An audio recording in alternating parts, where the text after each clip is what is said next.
আজকে যে রেসিপিটি করব চিকেন কাবাব করব, সেই জন্য এখানে আমি 300 গ্রাম চিকেনের বেস্ট পিসটা নিয়ে নিয়েছি, একটু বড় বড় করে পিস করেছি এরকম।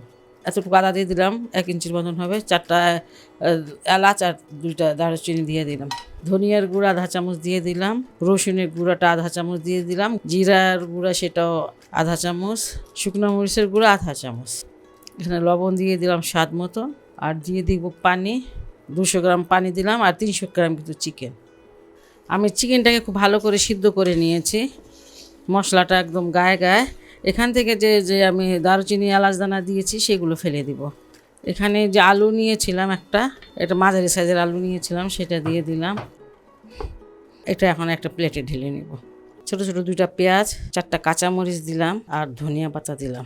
এখানে 1/4 চামচ ব্ল্যাক পেপার দিচ্ছি, সয়া সস 1 চামচ, টমেটো সসটা 1 টেবিল চামচ, লবণটা দেখে নিতে হবে। ঘিটা দিলে ফ্লেভারটা খুবই ভালো আসে। এই যে একটু লবণ লাগবে, লবণ দিয়ে দিব। কাবাবগুলো এখন ভেজে নিব।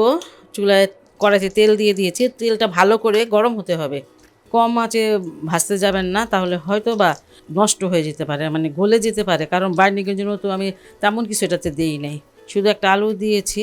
প্রায় 4 মিনিটের মতন ভেজে নিলাম, উল্টে পাল্টে সুন্দরভাবে।